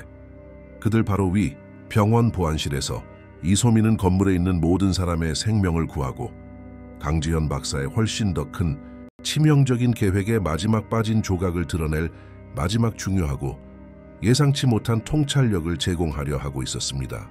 그 병원의 임시 비상지휘본부에서 소민이는 엄마 은혜 옆에 앉아 있었고 FBI 폭탄 전문가들이 위험한 대치 상황을 안전하게 끝내기 위해 현지 경찰과 긴밀히 협력하고 있었습니다. 방구석에서 크게 울리는 무정의를 통해 그녀는 오수연 형사가 7층 아래 계단에서 강지현 박사와 끈기 있게 협상하려는 것을 명확하게 들을 수 있었습니다. 하지만 대화의 중요한 부분이 소민이에게는 완전히 이해되지 않았습니다. 그녀는 커져가는 긴급함으로 박상철 팀장의 유니폼 소매를 잡아당겼습니다. 팀장님, 강지현 박사에 대해 오수연 형사님께 도움이 될 만한 아주 중요한 말씀을 드려야 해요. 소민이가 시한화물 중독에 대해 회의적인 의사들을 설득할 때 사용했던 것과 같은 단호한 목소리로 말했습니다. 뭔데? 꼬마 아가씨? 팀장이 더 잘 듣기 위해 몸을 숙이며 물었습니다. 그녀가 켈리 간호사 행세를 하며 우리 아빠를 문병했을 때 그녀는 아빠에게 독을 투여하기만 한 게 아니었어요. 소민이가 말이 쏟아지듯 빠르게 설명했습니다. 그녀는 또한 아빠의 건설 일에 대해 아주 이상하고 구체적인 질문들을 많이 했어요. 지난 몇 년 동안 아빠가 도시 곳곳에 지은 중요한 건물들에 대해서요. 그녀는 특히 아빠 팀이 시내 중심계에 짓고 있던 MJ테크의 거대한 새, 본사에 아주 관심이 많아 보였어요. 박상철 팀장은 끔찍한 이해의 전율이 온몸을 훑고 지나가는 것을 느꼈습니다. 구체적으로 어떤 질문들을 했니? 건물 전체의 환기 및 공조 시스템에 대해서요. 소민이가 더 잘 기억하기 위해 눈을 감으며 대답했습니다. 최고층에 있는 임원 사무실이 정확히 어디에 있는지에 대해서요. 보안 카메라와 그 사각지대에 대해서요. 비상구와 대피 경로에 대해서요. 그녀는 그냥 흥미로운 건설 일에 대해 궁금해서 물어보는 거라고 했어요. 하지만 아빠는 간호사가 건물 건축과 보안에 대해 그렇게 기술적이고 상세한 질문을 많이 하는 게 아주 이상하다고 생각하셨어요. 무정의를 통해 박상철 팀장은 강지현 박사의 목소리가 점차 더 흥분하고 감정적으로 불안정해지는 것을 들을 수 있었습니다. 하지만 소민이의 놀라운 폭로는 끔찍한 것을 시사했습니다. 강지현 박사의 계획은 단순히 병원에서 김민준을 죽이는 것보다 훨씬 더 광범위하고 야심적이었습니다. 그녀는 여기서 민준 아저씨를 암살할 계획만 세운 게 아니었어요. 소민이가 어떤 어른도 깨닫지 못한 점들을 연결하며 다급하게 말을 이었습니다. 그녀는 우리 아빠가 순진하게 알려준 모든 상세한 정보를 이용해서 MJ테크 건물 전체를 공격하고 수백 명의 직원을 죽이려고 했어요. 그래서 그녀가 먼저 아빠에게 독을 실험해야 했던 거예요. 공기 시스템을 통해 한 번에 많은 사람들을 독살하는 데 훨씬 더 큰 규모로 사용할 때 그 방법이 완벽하게 작동할 것이라고 절대적으로 확신하기 위해서요. 박상철 팀장은 떨리는 손으로 즉시 무정의를 잡았습니다. 오수연 형사 최고 경계. 용의자는 대규모 인명피해를 동반한 테러 사건을 계획하고 있었습니다. 그녀는 첫 희생자인 이강민으로부터 MJ테크 본사에 대한 상세한 정보를 수집했습니다. 그녀가 소지한 폭발 장치는 훨씬 더 큰 규모의 연합 공격을 위한 것일 수 있습니다. 차가운 계단에서 오수연 형사는 이 중요한 업데이트를 듣고 마침내 그들이 직면한 위협의 진정으로 끔찍한 범위를 이해했습니다. 강지현 박사는 단지 억만장자에 대한 개인적이고 감정적인 복수를 추구하는 슬픔에 잠긴 누이가 아니었습니다. 그녀는 수십 층짜리 사무실 건물의 수도나 환기 시스템을 독살할 계획을 꼼꼼하게 세운 고도로 지능적이고 훈련된 국내 테러리스트였습니다. 그녀의 동생 민회에게 일어난 일과 아무 관련이 없는 수백 명의 무고한 MJ테크 직원들을 잠재적으로 죽일 수 있었습니다.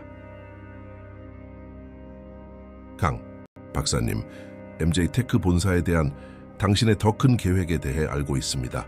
오수현 형사가 새로워진 권위로 발표했습니다. 끝났습니다. 우리는 이미 건물을 완전히 대피시켰고 당신이 지난 몇 달 동안 그곳에 숨겨두었을지도 모르는 모든 화학물질을 중화시켰습니다. 당신의 모든 작전이 발각되었습니다.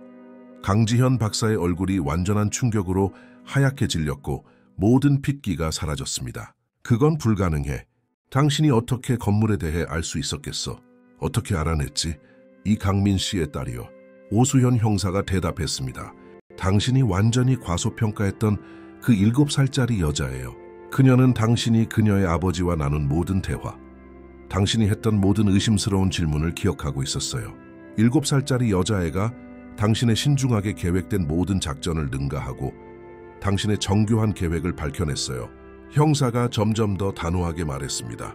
김민준을 거의 죽일 뻔한 독극물을 식별한 바로 그 특별한 아이, 우리를 당신에게 직접 이끈 결정적인 증거를 제공한 바로 그 끈질긴 아이. 지금 항복하면 적어도 사형 선고는 면할 수 있을지도 몰라. 시간이 멈춘 듯한 길고 긴장된 몇 분 동안 강지현 박사는 계단에서 꼼짝 않고 서 있었고 그녀의 손은 여전히 빨간색 기폭 장치 위에서 위험하게 맴돌았습니다. 폭발 장치는 전체 비상계단을 붕괴시키고 잠재적으로 병원의 여러 병동의 구조적 완전성을 심각하게 손상시킬 만큼 강력했습니다. 하지만 그것은 더 이상 수백 명을 암살하고 정치적 성명을 발표하기 위한 더 큰 연합 계획의 일부가 아니었습니다. 제 동생 민호는 무고한 사람들의 불필요한 죽음이 아니라 진정한 정의를 원했을 거예요. 강지현 박사가 마침내 속삭였고 눈물이 얼굴을 타고 자유롭게 흘러내렸습니다. 그는 사람들을 아끼는 좋은 사람이었어요. 그녀는 격렬하게 떨리는 손으로 허리에서 사제 폭발 장치를 조심스럽게 제거하고 그것을 차가운 콘크리트 바닥에 부드럽게 내려놓았고 항복의 표시로 손을 들고 물러섰습니다. 방호복을 입은 폭탄 처리반 전문가들이 외과적 정밀함으로 장치를 확보하고 해체하는 동안 그리고 강지현 박사가 손목에 수갑이 채워진 채 중무장한 경호 아래 연행되는 동안 오수연 형사는 지친 몸을 이끌고 이불계층을 모두 올라 지휘본부로 돌아갔습니다. 그녀의 몸 모든 근육이 아드레날린과 피로로 아팠습니다.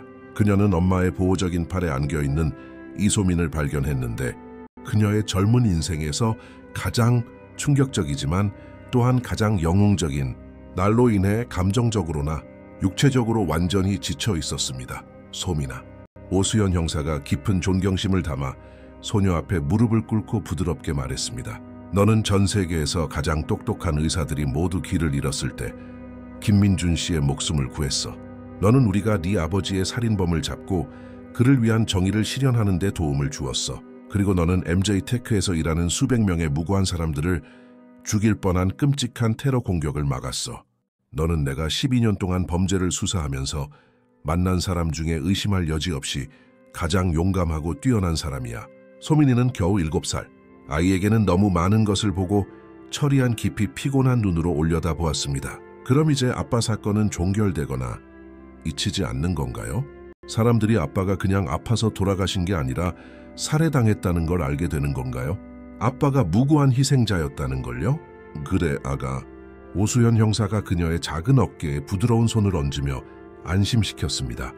내 아버지는 해결되지 않은 의료 미스터리가 아니라 흉악한 범죄의 부당한 희생자로 공식적으로 기억되고 기려질 거야. 그리고 내 뛰어난 용기, 지능, 어른들이 네 말을 듣지 않을 때조차 포기하지 않은 끈기 덕분에 아무도 더 이상 네 아버지와 같은 방식으로 죽지 않을 거야. 네가 미래의 생명들을 구했어. 먼지가 가라앉고 뉴스가 강박적으로 사건을 보도하는 것을 멈춘 지 3주 후 의소민은 김민준이 회복 중인 병원의 개인 최상층 스위트룸에 초조하게 들어섰습니다. 그녀는 엄마가 이 중요한 만남을 위해 특별히 사준 단순하지만 예쁜 새 하늘색 드레스를 입고 있었습니다. 귀가 꿰매진 낡은 고민형을 꼭 쥐고 중요한 어른들, 근처에 있는 모든 아이들처럼 동시에 용감하고 긴장되어 보였습니다. 김민준은 문이 열리자마자 전동 휠체어를 그녀 쪽으로 돌렸고 그의 눈은 즉시 진정한 감동과 감사의 눈물로 가득 찼습니다. 소미나, 그가 부드럽게 말했고 그의 목소리는 인공호흡기 튜브가 입힌 손상 때문에 여전히 약간 약하고 쉬었지만 매일 나아지고 있었습니다. 진심으로 개인적으로 고맙다고 말하고 싶었지만 솔직히 네가 나를 위해 한 일에 대해 한국어로 적절한 말이 있는지 모르겠어. 전 세계 최고의 의사들이 완전히 길을 잃었을 때 네가 나를 구했어. 소민이는 천천히 조심스럽게 다가갔고 그녀의 엄마 은혜는 감정적 지원을 위해 보호적으로 옆에서 걸었습니다. 지난 몇 주는 경찰과의 끝없는 인터뷰, 사진과 성명을 원하는 국내 언론의 끊임없는 관심, 그리고 소민이가 쌓인 모든 트라우마를 처리하는 데 도움이 되는 정기적인 치료 세션의 강렬한 소용돌이였습니다. 기분은 좀 어떠세요, 민준 아저씨? 소민이가 사회적 필터 없이 아이들만이 가질 수 있는 솔직한 진심으로 물었습니다. 이제 기계 없이도 폐는 잘 작동하나요? 아직도 좋아하는 음식을 먹을 때 그 끔찍한 쓴 아몬드 맛이 나나요? 김민준은 활짝 웃었고 독살이 시작되기 전부터 처음으로 보인 진심 어리고 편안한 미소였습니다. 영원히 쓴 아몬드는 없어. 오직 너 덕분에 의사들은 몇 달 안에 영구적인 후유증 없이 완전히 회복할 거라고 해. 하지만 소민아, 이 모든 것에 대해 너에게 아주 중요한 말을 해야 해. 그는 휠체어 옆 가죽 서류 가방에서 진지해 보이는 기업 로고가 박힌 여러 공식 문서를 꺼냈습니다. 강지현 박사가 체포되고 수사관들에게 모든 것을 털어놓기 시작한 후 나는 내 최고의 기술 전문가들에게 그녀가 경찰에 말한 우리 회사 인공지능 시스템에 대한 모든 것을 완전히 분석하라고 지시했어. 그리고 소미나 그녀는 몇 가지 심각하고 끔찍한 점에 대해 절대적으로 옳았어. 그는 잠시 멈췄고 책임감의 무게가 그의 야윈 얼굴에 뚜렷하게 보였습니다. 우리 의료 진단 소프트웨어는 실제로 최고의 민간 의료 서비스를 받을 여유가 없는 사람들을 불균형적으로 해치는 심각한 차별적 편견을 코드에 내장하고 있었어. 의도적인 것은 아니었지만 그것은 현실이었고 실제 사람들에게 실제 피해를 입혔어. 소민이는 김민준이 진정한 후회와 올바른 일을 하려는 결의로 가득 찬 무거운 목소리로 계속하는 동안 놀라운 성숙함으로 주의 깊게 들었습니다. 나는 모든 병원에서 이 문제가 있는 모든 인공지능 프로그램을 완전히 비활성화하고 회수했어. 그리고 네 아버지와 강지현 박사의 동생 민회에게 일어난 일이 다른 누구에게도 어디에서도 다시는 일어나지 않도록 보장하기 위해 100억 원 규모의 재단을 시작할 거야. 하지만 더 중요하고 개인적으로 특별히 너를 위해 아주 특별한 것을 하고 싶어. 그는 소민이에게 김민준 재단의 양각 로고가 인쇄된 공식 편지를 건넸습니다. 소민아, 너는 의료 환경에서 우리의 첫 번째 어린이 안전 및 목소리 최고 옹호자가 될 거야. 이것은 병원에 있는 아이들이 가족의 의료에 대해 할 중요한 말이 있을 때 의사와 간호사 어른들이 정말로 주의 깊고 존중하는 태도로 그들의 말을 듣도록 훈련받는 것을 보장하는 것이 공식적인 일이 될 거라는 뜻이야. 그냥 듣는 척하는 게 아니라 진심으로. 소민이의 눈이 놀라움과 희망으로 커졌습니다. 그게 일상생활에서 정확히 무슨 뜻이에요?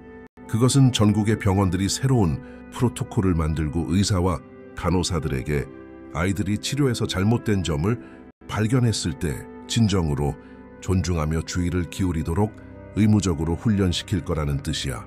김민준이 끈기 있게 설명했습니다. 그리고 그것은 네 아버지의 비극적이고 부당한 죽음이 전국의 다른 가족들의 부모, 조부모, 자녀들의 생명을 구하는데 직접적으로 도움이 될 거라는 뜻이야. 그는 헛되이 죽지 않았어. 은혜는 얼굴을 타고 조용히 눈물을 흘리며 블라우스를 적셨습니다. 불과 한 달 전만 해도 완전히 무의미하고 잊힌 것처럼 보였던 남편 이강민의 죽음이 이제 다른 가족들이 똑같은 파괴적인 비극을 겪는 것을 적극적으로 예방할 것이었습니다. 아주 중요한 게 하나 더 있어, 소민아. 김민준이 두 번째로 신중하게 준비된 공식 문서를 건네며 말을 이었습니다. 지난 몇 주 동안 내 아버지 이강민에 대해 광범위하게 배우고 조사했어. 그는 생명을 구하는 3개의 병원, 수백 명의 아이들을 교육하는 2개의 학교, 그리고 너희가 사는 동네의 어린이 커뮤니티 센터를 자신의 손으로 짓는데 도움을 주었어. 그는 매일 열심히 일해서 세상을 훨씬 더 나은 곳으로 만든 아주 좋은 사람이었어. 그는 소민이에게 아버지 사진이 담긴 아름답게 액자에 넣은 문서를 건넸습니다. 의사, 간호사 또는 의료연구원이 되기를 꿈꾸는 노동자 가정의 아이들을 위해 특별히 이강민의 이름으로 설립된 연구기념 장학금. 매년 영원히 아픈 사람들을 돕고 싶은 5명의 아이들이 국내 최고의 의과대학에 완전히 무료로 갈 수 있을 거야. 왜냐하면 우리는 영원히 네 아버지를 기억하고 그가 가족을 무조건적으로 얼마나 사랑했는지를 기억할 것이기 때문이야. 소민이는 아버지의 액자 사진을 들고 유리를 부드럽게 만졌습니다. 이제 사람들이 정말로 아이들의 말을 듣고 존중해 줄까요, 민준 아저씨? 저처럼 살아계신 부모님이 없는 가난한 아이들도요? 중요한 의사가 아니라 병원 바닥을 청소하는 가족을 둔 아이들도요? 그래, 소민아. 내 온 마음을 다해 진심으로 약속할게. 김민준이 절대적인 확신을 가지고 말했습니다. 그리고 내가 왜 그렇게 확신을 가지고 이 약속을 할 수 있는지 아니? 소민이는 궁금해하며 고개를 저었습니다. 왜냐하면 너는 전문가들로 가득 찬 그 병원에서 가장 똑똑하고 용감하고 관찰력 있고 중요한 사람이 벽에 걸린 비싼 대학 졸업장을 가진 세계적으로 유명한 의사들 중 누구도 아니라는 것을 반박할 수 없고 부인할 수 없게 증명했기 때문이야. 김민준이 진정한 감탄으로 설명했습니다. 그리고 작은 나라를 살 수 있을 만큼 충분한 돈을 가진 억만장자 환자도 아니었지. 포기하거나 조용히 있기를 거부했던 7살 소녀였어. 거의 모든 거만한 어른들이 그녀의 말을 듣지 않거나 진지하게 받아들이지 않을 때조차 끈기 있게 사람들을 구하려고 노력했던, 너는 의료계 전체의 깊은 지혜와 진정한 용기는 생물학적, 나이나 가족이 은행에 가진 돈의 액수에 달려있지 않다는 것을 보여주었어. 그녀의 인생을 바꾼 대화가 있은 지 6개월 후 이소민은 서울중앙의료원 대강당의 높은 연단에 초조하게 서 있었습니다. 그곳은 완전히 만석이었고 그녀는 브라질 전역에서 온 500명 이상의 의사, 간호사, 병원 행정가들로 구성된 조용하고 주의 깊은 청중에게 연설하고 있었습니다. 그녀는 여전히 겨우 7살 반이었지만 그녀의 작은 목소리는 방 안의 모든 중요한 어른들의 절대적이고 존중하는 주의를 요구하고 명령하는 도덕적 권위와 경험을 담고 있었습니다. 아이들이 병원에서 부모님이나 가족에게 뭔가 잘못되었다고 말할 때 우리가 너무 작거나 어려서 복잡한 의료 문제를 이해하지 못한다고 자동적으로 말하지 말아주세요. 소민이가 마이크에 대고 분명하게 말했고 그녀의 말은 전국에서 동시에 열리는 의료회의에 생중계되었습니다. 때로는 우리 아이들이 바쁘고 피곤한 어른들이 볼 수 없는 중요한 것들을 봅니다. 때로는 우리가 생사를 가르는 작은 세부사항에 정말로 온전히 주의를 기울이는 유일한 사람일 때도 있습니다. 만석인 청중 속에서 은혜는 가슴이 아프고 눈물이 자유롭게 흐를 정도로 엄청난 자부심으로 자신의 특별한 딸을 지켜보았습니다. 소민이는 상상할 수 없는 고통과 파괴적인 상실을 다른 가족들이 같은 고통을 겪는 것을 막기 위한 삶의 사명으로 바꾸었습니다. 우리 아빠는 저에게 돌아올 수 없어요. 소민이가 역사적인 연설을 마치며 작은 목소리가 단단하고 강해지며 결론을 내렸습니다. 아빠는 내일 저를 학교에 데려다 주거나 일요일에 팬케이크를 만들어주지 않으실 거예요.